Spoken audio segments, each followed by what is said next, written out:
First நான் வந்து I'm the brother of S Senthilkumar. இப்போ வந்து டோனர் ஃபேமிலியை தேங்க் பண்ணிக்கிறேன். தங்கச்சிக்கு ஆர்கன் கொடுத்து ஒரு டோனர் ஃபேமிலியை. அப்புறம் தமிழ்நாடு கவர்மெண்ட் டிரான்ஸ்பிளான்ட் அத்தாரிட்டியை வந்து நான் எனக்கு ரொம்ப உங்களுக்கு இந்த மாதிரியான ஒரு என் தங்கச்சிக்கு ஆர்கன் கிடைச்ச நல்லபடியா அவங்க ரெக்கவர் ஆனாங்க. ஆக்சுவலா என் தங்கச்சி வந்து ரொம்ப கஷ்டப்பட்டாங்க. அதாவது ஆரியா அசோசியேட்டட் வித் ஐஎல்டி அந்த டிசீஸ் வந்து 2 லிட்டர்ஸ்ல இருந்து 3 லிட்டர்ஸ் வரைக்கும் இன்க்ரீஸ் ஆயிடுச்சு படிப்படியா. அவங்களால எந்த வேலையும் அவங்களால செய்ய முடியல. அப்புறம் அவேர்னஸ் இல்லை, இந்த மாதிரி லங் டிரான்ஸ்பிளான்ட் பண்ணலாம்னு சொல்லி அப்புறம் லங் டிரான்ஸ்பிளான்ட் பண்ணலாம் அப்படின்றத வந்து விசாரிச்சு பார்த்தப்போ இங்கே நம்ம ஹாஸ்பிட்டல்ல வந்து நல்ல டீம் இருக்கிறதா சொன்னாங்க. அப்புறம் இங்க வந்தோம், பார்த்து எவாலுவேஷன் எல்லாம் பண்ணி நல்லபடியா வந்து பண்ணாங்க.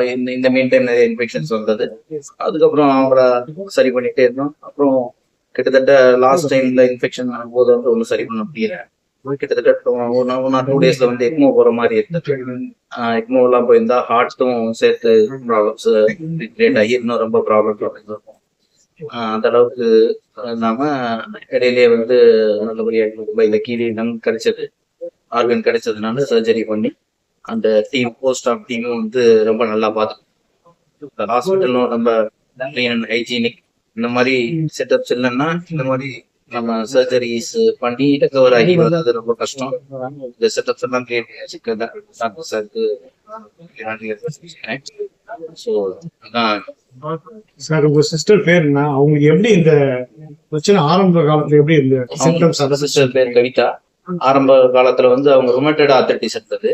ரொமட்டட் ஆர்த்ரைட்டிஸ் வந்து எல்லாருக்குமே இந்த லங்ஸ் அஃபெக்ட் பண்ணாது. பர்டிகுலர் 10,000 1 lakhல இருக்கிற ஒரு ஆளுக்கு வந்து லங்ஸ் அஃபெக்ட் பண்ணும். ஆரம்ப காலத்துல லங்ஸ் அஃபெக்ட் பண்ணும்போது அது பெரிய லெவல்ல பாதிப்பா எனக்கு தெரியல. போக அந்த ஸ்கேரிங் கூட ஆரம்பிச்சதுனால அவங்களால வந்து ப்ரீத் பண்ண முடியல. ஃபர்ஸ்ட் வந்து கொஞ்சம் ஆக்சிஜன் மட்டும் எடுத்தாங்க அப்பப்போ. அப்புறம் ஃபுல் டைம் வந்து நைட் மட்டும் ஒரு 2 லிட்டர்ஸ் எடுத்தாங்க. அப்புறம் ஃபுல் டைம் 2 லிட்டர்ஸ், அப்புறம் 5 லிட்டர்ஸ், 7 லிட்டர்ஸ். இந்த மாதிரி எங்களுக்கு அவேர்னஸ் இல்லாததுனால கிட்டத்தட்ட வந்து இது ஒரு 10 இயர்ஸா வந்து ஆக்சிஜன் இல்லாம இருந்தாங்க, ஆக்சிஜன் சப்போர்ட் இல்லாம. லாஸ்ட் 5 இயர்ஸ் 2020ல இருந்து 25 வரைக்கும் ஆக்சிஜன் சப்போர்ட்டோட தான் இருந்தாங்க. அதுவும் 2 லிட்டர்ஸ் to 15 லிட்டர்ஸ் படிப்படியா கூடிடுச்சு. கூடுனது யாரும் நாங்க எதிர்பார்க்கவே இல்லை. 5 லிட்டர்ஸ்ல கிட்டத்தட்ட 3 இயர்ஸ் 4 இயர்ஸ் இருந்தது. இந்த 5 லிட்டர்ஸ்ல இருந்து 15 லிட்டர்ஸ் வர்றது ஒரு 6 மந்த்ஸ்ல நடந்துச்சு.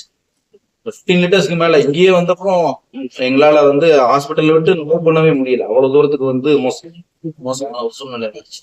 பட் அது எல்லாத்தையுமே சரி பண்ணி லங்ஸ் டிரான்ஸ்பிளான்ட் பண்ணப்புறம் இப்போ ஃப்ரீயா ப்ரீத்திங், எந்த விதமான ஆக்சிஜன் சப்போர்ட்ஸும் இல்லாம அவங்களால ஃப்ரீயா ப்ரீத் பண்ண முடியுது. அதை பார்க்கவே எங்களுக்கே சந்தோஷம்.